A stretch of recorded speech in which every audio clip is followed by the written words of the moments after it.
ಎಲ್ಲರಿಗೂ ನಮಸ್ಕಾರಗಳು. ನಾನು ಮನೋಜ್ ಕುಮಾರ್, ಸರ್ಕಾರಿ ಪ್ರಥಮ ದರ್ಜೆ ಮಹಿಳಾ ಕಾಲೇಜಿನಲ್ಲಿ ಅರ್ಥಶಾಸ್ತ್ರ ವಿಭಾಗದಲ್ಲಿ ಸಹ ಪ್ರಾಧ್ಯಾಪಕನಾಗಿ ಕರ್ತವ್ಯ ನಿರ್ವಹಣೆ ಮಾಡ್ತಾಯಿದ್ದೇನೆ.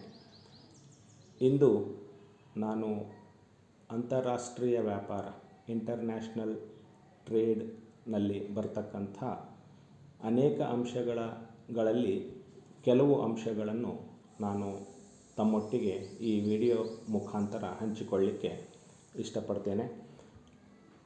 Particularly in this video I am going to discuss about meaning and concept of international trade, definitions of international trade, need and significance of international trade, and differences between internal and international trade. ಈ 3-4 ಅಂಶಗಳ ಕುರಿತು ತಮ್ಮೊಟ್ಟಿಗೆ ನಾನು ಕೆಲವು ವಿಷಯಗಳನ್ನು ಹಂಚಿಕೊಳ್ಳಿಕ್ಕೆ ಇಷ್ಟಪಡ್ತಾ ಇದ್ದೇನೆ.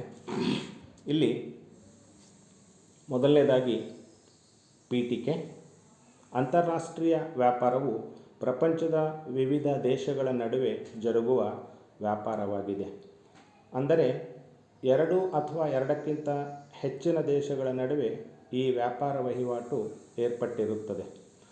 ಈ ವ್ಯಾಪಾರದಲ್ಲಿ ಒಂದು ರಾಷ್ಟ್ರವು ಮತ್ತೊಂದು ರಾಷ್ಟ್ರದೊಡನೆ ಸರಕು ಸೇವೆಗಳನ್ನು ಹಂಚಿಕೊಳ್ತದೆ ಅಥವಾ ವಿನಿಮಯ ಮಾಡಿಕೊಳ್ತದೆ. ತಾನು ಉತ್ಪಾದಿಸಿರುವ ಸರಕು ಸೇವೆಗಳನ್ನು ಮತ್ತೊಂದು ದೇಶಕ್ಕೆ ಕಳುಹಿಸಿ ಅಲ್ಲಿಂದ ಆ ರಾಷ್ಟ್ರವು ಉತ್ಪಾದಿಸಿರ್ತಕ್ಕಂತಹ ಸರಕು ಸೇವೆಗಳನ್ನು ತರಿಸಿಕೊಳ್ತಕ್ಕಂಥ ಒಂದು ವಹಿವಾಟು ಇಲ್ಲಿ ನಡೀತಾ ಇರ್ತದೆ. ಅಂತಾರಾಷ್ಟ್ರೀಯ ವ್ಯಾಪಾರವು ಜಾಗತಿಕ ವ್ಯವಸ್ಥೆಯನ್ನು ಸುಧಾರಿಸುವ ಒಂದು ಸಾಧನ ಕೂಡ ಹೌದು. ಈ ವ್ಯಾಪಾರವು ಪ್ರಾಚೀನ ಕಾಲದಿಂದಲೂ ನಡೆದು ಬಂದಾಗ್ಯೂ ಸಹ ಅದರ ಪ್ರಾಮುಖ್ಯತೆ ಕೈಗಾರಿಕಾ ಕ್ರಾಂತಿಯ ನಂತರದ ದಶಕಗಳಲ್ಲಿ ಹೆಚ್ಚಿನ ಒಂದು ಪ್ರಾಬಲ್ಯತೆ ಮತ್ತು ಪ್ರಾಮುಖ್ಯತೆಯನ್ನು ಪಡೆಯಿತು ಅಂತಕ್ಕಂಥದ್ದು ನಾವೆಲ್ಲರೂ ಇಲ್ಲಿ ಸ್ಮರಿಸಬೇಕಾಗಿದೆ. ಇತ್ತೀಚಿನ ದಶಕಗಳಲ್ಲಿ ಅಂತಾರಾಷ್ಟ್ರೀಯ ವ್ಯಾಪಾರವು ಗಣನೀಯವಾಗಿ ಬೆಳೆಯುತ್ತಿರುವುದರ ಜೊತೆಗೆ ತನ್ನದೇ ಆದಂಥ ಒಂದು ಪ್ರಾಮುಖ್ಯತೆಯನ್ನು ಅದು ಪಡೆದಿದೆ. ಈ ವ್ಯಾಪಾರದಲ್ಲಿ ಪ್ರಮುಖವಾಗಿ ನಮಗೆ ಕಾಣತಕ್ಕಂಥ ಅಂಶಗಳು ಆಯಾತ ಮತ್ತು ನಿರ್ಯಾತ, ಅಂದರೆ ಇಂಪೋರ್ಟ್ ಆ್ಯಂಡ್ ಎಕ್ಸ್ಪೋರ್ಟ್, ಆಮದು ಮತ್ತು ರಫ್ತು, ಇವೆರಡು ಅಂತಾರಾಷ್ಟ್ರೀಯ ವ್ಯಾಪಾರದ ಸಂಯೋಜನೆಗಳಾಗಿವೆ. ಆದ್ದರಿಂದ ಈ ತೆರನಾದ ಆಯಾತ ನಿರ್ಯಾತಗಳಿಂದಾಗಿ ಅಂತಾರಾಷ್ಟ್ರೀಯ ವ್ಯಾಪಾರದಲ್ಲಿ ಪಾಲ್ಗೊಳ್ಳುವ ಎಲ್ಲ ದೇಶಗಳು ಲಾಭವನ್ನು ಪಡೆಯುತ್ತವೆ. ಅದಕ್ಕಾಗಿ ಇದು ತನ್ನದೇ ಆದಂಥ ಒಂದು ಪ್ರಾಮುಖ್ಯತೆಯನ್ನು ಪಡೆದಿದೆ. ನಾವು ಮುಂದುವರೆದು ಡೆಫಿನೇಷನ್ಗಳ ಮಾತಿಗೆ ಬಂದಾಗ ವ್ಯಾಖ್ಯಾನಗಳನ್ನು ನೋಡುವುದಾದರೆ, ಮೊದಲನೇದಾಗಿ RF ಹೆರಾಲ್ಡ್ರವರ ಪ್ರಕಾರ ಅಂತಾರಾಷ್ಟ್ರೀಯ ವ್ಯಾಪಾರವು ಸಾಮ್ಯವಿಲ್ಲದ ಉತ್ಪಾದನಾ ಸೌಲಭ್ಯಗಳನ್ನು ಅನುಭವಿಸುತ್ತಿರುವ ಜನರ ನಡುವೆ ಏರ್ಪಡುವ ಒಂದು ವ್ಯಾಪಾರವಾಗಿದೆ ಅಂತಕ್ಕಂಥದ್ದು ಅವರು ಹೇಳ್ತಾರೆ. ಅಂದರೆ ಸಾಮ್ಯ ಅಂತಂದರೆ ಇಲ್ಲಿ ಅವರಿಗೂ ನಮಗೂ ಯಾವ ರೀತಿಯ ಒಂದು ಸಾಮ್ಯತೆ ಇರುವುದಿಲ್ಲ. ಆ ಕಾರಣಕ್ಕಾಗಿಯೇ ಇಲ್ಲಿ ವ್ಯಾಪಾರ ಏರ್ಪಡುತ್ತದೆ, ವಹಿವಾಟು ಏರ್ಪಡುತ್ತದೆ ಅಂತಕ್ಕಂಥದ್ದನ್ನು ಹೆರಾಲ್ಡ್ರವರು ಹೇಳ್ತಾರೆ. ಹಾಗೆಯೇ ಎಡ್ಜ್ವರ್ತರವರ ಪ್ರಕಾರ ರಾಷ್ಟ್ರಗಳ ನಡುವೆ ಏರ್ಪಡುವ ವ್ಯಾಪಾರವು ರಾಷ್ಟ್ರಗಳ ನಡುವೆ ಏರ್ಪಡ್ತಕ್ಕಂಥ ವ್ಯಾಪಾರ ಇಲ್ಲಿ ನಾವು ನೋಡ್ತೀವಿ. ರಾಷ್ಟ್ರಗಳ ನಡುವೆ ನಡೀತಕ್ಕಂಥ ವ್ಯಾಪಾರಕ್ಕೆ ಅವರೇನಂತ ಹೇಳ್ತಾರೆ ಅಂದರೆ ಅಂತಾರಾಷ್ಟ್ರೀಯ ವ್ಯಾಪಾರ ಅಂತ ಹೇಳ್ತಾರೆ. ಅಂದರೆ ದೇಶಗಳ ನಡುವೆ ನಡೀತಕ್ಕಂಥ ಒಂದು ವ್ಯಾಪಾರ ಅಂತ ನಾವಿಲ್ಲಿ ಹೇಳ್ಬೋದು. ಹಾಗೆಯೇ ವಾಸರ್ಮ್ಯಾನ್ ಮತ್ತು ಹಾಲ್ಟ್ಮ್ಯಾನ್ರವರ ಪ್ರಕಾರ ಅಂತಾರಾಷ್ಟ್ರೀಯ ವ್ಯಾಪಾರವು ವಿಭಿನ್ನ ದೇಶಗಳ ನಡುವೆ ನಡೀತಕ್ಕಂಥ ಒಂದು ವ್ಯವಹಾರವಾಗಿದೆ. ಅಂದರೆ ಒಂದು ಹಣಕಾಸಿನ ವ್ಯವಹಾರ ಇಲ್ಲಿ ಏರ್ಪಡುತ್ತದೆ ಅಂತಕ್ಕಂಥ ಮಾತನ್ನು ಅವರು ಜಂಟಿಯಾಗಿ ಹೇಳ್ತಾರೆ. ಒಟ್ಟಾರೆಯಾಗಿ ಅಂತಾರಾಷ್ಟ್ರೀಯ ವ್ಯಾಪಾರವು ದೇಶಗಳ ನಡುವೆ ವಿನಿಮಯ ಮಾಡುವ ಬಂಡವಾಳ, ಉತ್ಪನ್ನ ಹಾಗೂ ಸೇವೆಗಳ ವ್ಯವಹಾರವಾಗಿದೆ ಅಂತಕ್ಕಂಥದ್ದು ನಮಗಿಲ್ಲಿ ಗೋಚರಿಸುತ್ತದೆ.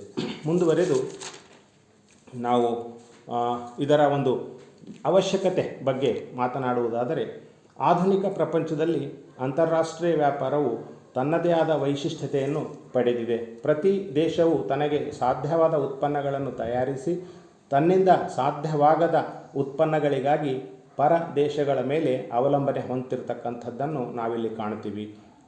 ಕೆಲವೊಂದು ಸಂದರ್ಭದಲ್ಲಿ ಕಾಸ್ಟ್ ಎಫೆಕ್ಟಿವ್ನೆಸ್ ಕೂಡ ಬಹಳ ಪರಿಣಾಮಕಾರಿಯಾಗಿ ಕೆಲಸ ಮಾಡುತ್ತದೆ.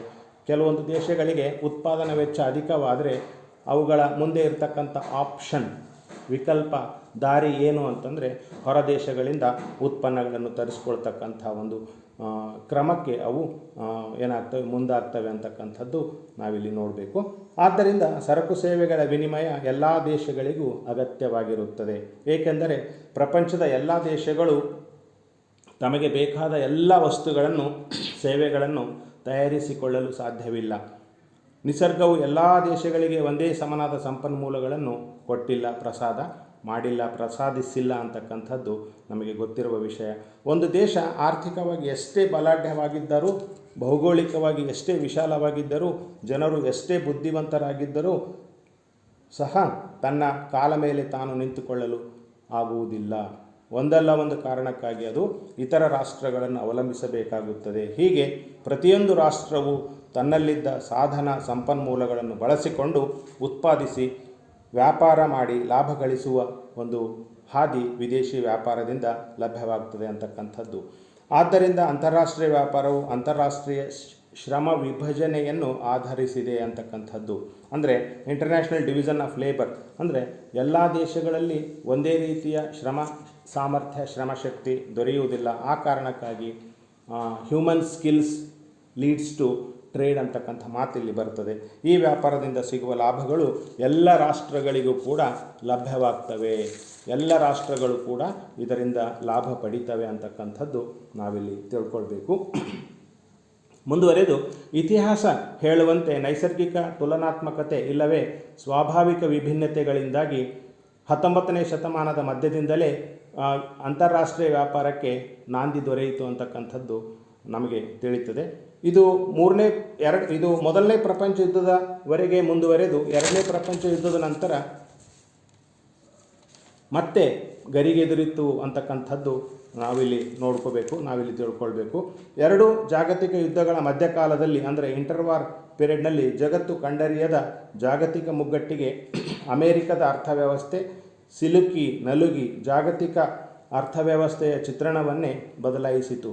ಆದ್ದರಿಂದಲೇ 1870ರಿಂದ 1913ರವರೆಗಿನ ಅವಧಿಯನ್ನು ಅಂತಾರಾಷ್ಟ್ರೀಯ ವ್ಯಾಪಾರದಲ್ಲಿ the first wave of globalisation ಅಂತ ಕರೀತಾರೆ.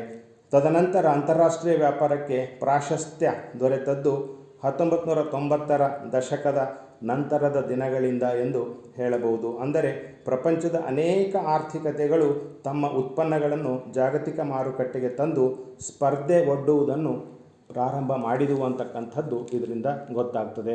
ಭಾರತ ಕೂಡ ಇದಕ್ಕೆ ಹೊರತಾಗಿಲ್ಲ. ಭಾರತದಲ್ಲಿ ಕೂಡ ಇಂಥದ್ದೇ ಒಂದು ಬೆಳವಣಿಗೆ ಆಗಿರುವುದನ್ನು ನಾವು ಕಾಣ್ತೀವಿ. ಮುಂದುವರೆದು ನಾವು ನೋಡುವುದಾದರೆ ಈ ಒಂದು ಆಂತರಿಕ ವ್ಯಾಪಾರ ಹಾಗೂ ಅಂತಾರಾಷ್ಟ್ರೀಯ ವ್ಯಾಪಾರಗಳ ನಡುವಿನ ವ್ಯತ್ಯಾಸಗಳು ಏನಿವೆ ಅಂತಕ್ಕಂಥದ್ದನ್ನು ನಾವಿಲ್ಲಿ ನೋಡೋಣ. ಆಂತರಿಕ ವ್ಯಾಪಾರ ಮತ್ತು ಅಂತಾರಾಷ್ಟ್ರೀಯ ವ್ಯಾಪಾರದ ನಡುವೆ ಕೆಲವೊಂದು ಸಾಮ್ಯತೆಗಳಿವೆ, ಕೆಲವೊಂದು ಭಿನ್ನತೆಗಳನ್ನು ಕೂಡ ನಾವಿಲ್ಲಿ ನೋಡ್ತೀವಿ. ಮೊದಲನೇದಾಗಿ mobility of labour and capital, ಶ್ರಮ ಮತ್ತು ಬಂಡವಾಳಗಳ ಚಲನೆ. ನೋಡಿ, ಇಲ್ಲಿ ಆಂತರಿಕ ವ್ಯಾಪಾರದಲ್ಲಾದರೆ ಒಂದೇ ಭೂಭಾಗದಲ್ಲಿ ಇರತಕ್ಕಂತಹ ಉತ್ಪಾದನಾಂಗಗಳು ಒಂದು ಕಡೆಯಿಂದ ಮತ್ತೊಂದು ಕಡೆ ಚಲಿಸಲಿಕ್ಕೆ ಮುಂದೆ ಬರ್ತವೆ. ಸುಲಭವಾಗಿ ಅವುಗಳನ್ನು ನಾವು ಒಂದು ಕಡೆಯಿಂದ ಮತ್ತೊಂದು ಕಡೆ ಒಯ್ಯಬಹುದು, ಸಾಗಿಸಬಹುದು. ಆದರೆ ಅಂತಾರಾಷ್ಟ್ರೀಯ ವಿಚಾರಕ್ಕೆ ಬಂದಾಗ ಅಲ್ಲಿ ಸಮಸ್ಯೆಗಳು ಉಂಟಾಗ್ತವೆ. ಒಂದೇ ರಾಷ್ಟ್ರದೊಳಗಡೆ ಶ್ರಮ ಬಂಡವಾಳಗಳು ಒಂದು ಕಡೆಯಿಂದ ಮತ್ತೊಂದು ಕಡೆಗೆ ಸುಲಭವಾಗಿ ಚಲಿಸುತ್ತವೆ. ಆದರೆ ಒಂದು ಭೌಗೋಳಿಕ ಪ್ರದೇಶದಿಂದ ಮತ್ತೊಂದು ಭೌಗೋಳಿಕ ಪ್ರದೇಶಕ್ಕೆ ಈ ಉತ್ಪಾದನಾಂಗಗಳು ಸುಲಭವಾಗಿ ಚಲಿಸುವುದಿಲ್ಲ. ಅಲ್ಲಿ ಅನೇಕ ನಿರ್ಬಂಧನೆಗಳು, ಅನೇಕ ಅಡಚಣೆಗಳು ಅವುಗಳ ಮುಂದೆ ಬರ್ತವೆ. ಅದಕ್ಕೆ ಅನೇಕ ಯಾವುದಾದ್ರೂ ಉತ್ಪಾದನಾಂಗಗಳನ್ನು ಒಯ್ಯಬಹುದು. ಆದರೆ ಈ ಶ್ರಮ ಶಕ್ತಿ ಅಂತಕ್ಕಂಥ ಉತ್ಪಾದನಾಂಗವನ್ನು ಒಂದು ಕಡೆಯಿಂದ ಮತ್ತೊಂದು ಕಡೆ ಒಯ್ಯಲಿಕ್ಕೆ ಅನೇಕ ಕಷ್ಟಗಳನ್ನು ಎದುರಿಸಬೇಕಾಗ್ತದೆ.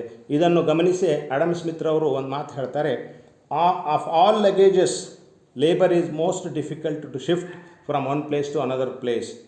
ಅಂದರೆ ಎಲ್ಲ ಲಗೇಜ್ಗಳನ್ನು ಸುಲಭವಾಗಿ ಒಯ್ಯಬಹುದು, ಆದರೆ ಈ ಶ್ರಮ ಅಂತಕ್ಕಂಥ ಲಗೇಜನ್ನು ಅಷ್ಟು ಸುಲಭವಾಗಿ ನಾವು ಒಂದು ಕಡೆಯಿಂದ ಮತ್ತೊಂದು ಕಡೆ ಒಯ್ಯಲಿಕ್ಕೆ ಆಗುವುದಿಲ್ಲ ಅಂತಕ್ಕಂಥದ್ದು. ಅದಕ್ಕೆ ಇಲ್ಲಿ ಆಂತರಿಕ ವ್ಯಾಪಾರದಲ್ಲಿ ಸುಲಭವಾಗಿ ಸಾಗಿಸಿದರೆ ವಿದೇಶಿ ವ್ಯಾಪಾರದಲ್ಲಿ ಇವುಗಳಿಗೆ ಇವೆಲ್ಲ ಅಡಚಣೆಗಳು ಉಂಟಾಗ್ತವೆ ಅಂತಕ್ಕಂಥದ್ದು ಶ್ರಮ ಮತ್ತು ಬಂಡವಾಳದ ಚಲನೆಗೆ ಸಂಬಂಧಿಸಿದ್ದು.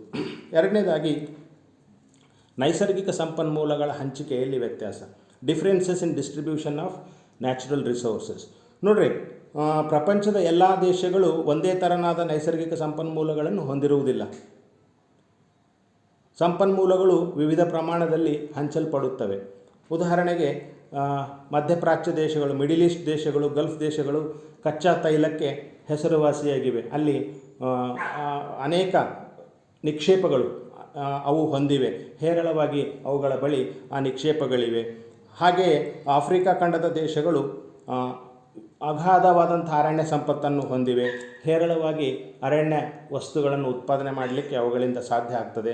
ಪರ್ಟಿಕ್ಯುಲರ್ಲಿ ಈ ಟೈರ್ಗಳಿಗೆ ಸಂಬಂಧಪಟ್ಟ ರಬ್ಬರ್ ಅಲ್ಲಿ ಹೆಚ್ಚಿನ ಪ್ರಮಾಣದಲ್ಲಿ ಬೆಳೀಲಿಕ್ಕೆ ಅವುಗಳಿಗೆ, ಆ ದೇಶಗಳಿಗೆ ಸಾಧ್ಯವಾಗ್ತದೆ.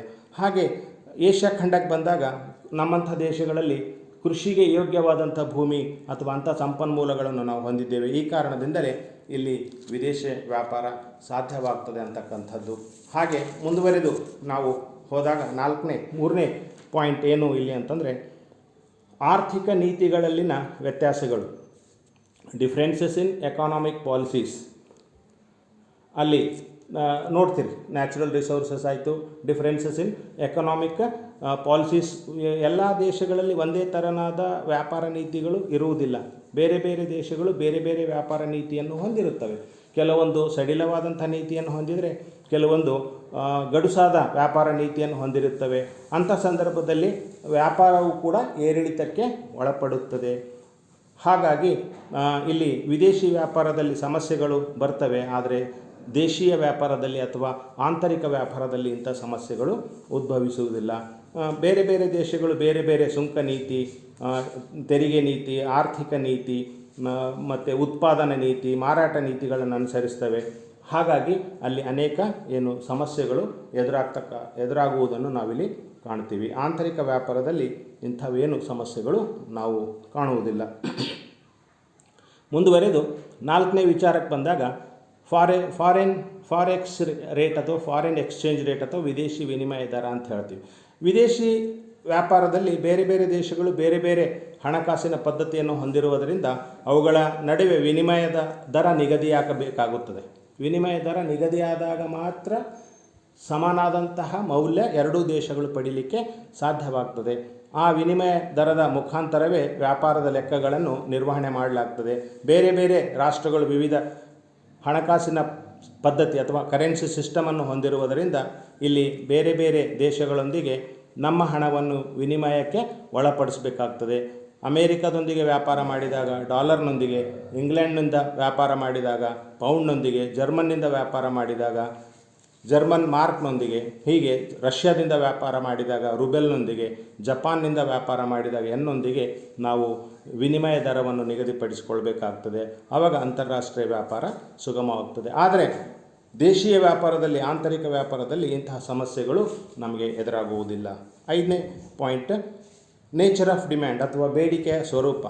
ನಮ್ಮ ಉತ್ಪನ್ನಗಳಿಗೆ ವಿದೇಶಗಳಲ್ಲಿ ಬೇಡಿಕೆ ಅಧಿಕವಿದ್ದಾಗ ಉತ್ಪಾದನಾ ಗಾತ್ರ ಹೆಚ್ಚಾಗ್ತದೆ ಮತ್ತು ಬೇಡಿಕೆ ಕಡಿಮೆ ಇದ್ದಾಗ ಉತ್ಪಾದನೆ ಕಡಿಮೆ ಮಾಡಬೇಕಾಗಿ ಬರುತ್ತದೆ.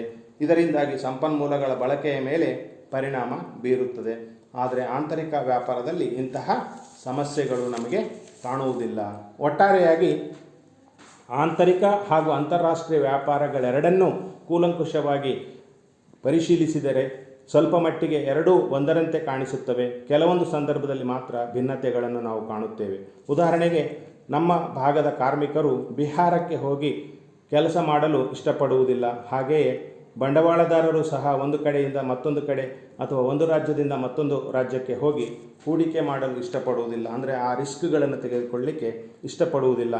ಆದ್ದರಿಂದ ಇಂತಹ ಸಾಮ್ಯತೆಗಳು ದೇಶೀಯ ವ್ಯಾಪಾರದಲ್ಲಿ ಮತ್ತು ಅಂತಾರಾಷ್ಟ್ರೀಯ ವ್ಯಾಪಾರದಲ್ಲಿ ನಾವು ಕಾಣಲಿಕ್ಕೆ ಸಾಧ್ಯ ಇದೆ.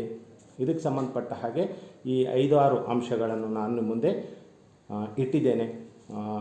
ಇದರೊಂದಿಗೆ ಮೊದಲನೇ ಒಂದು ವಿಡಿಯೋ ಮುಕ್ತಾಯವಾಗ್ತದೆ.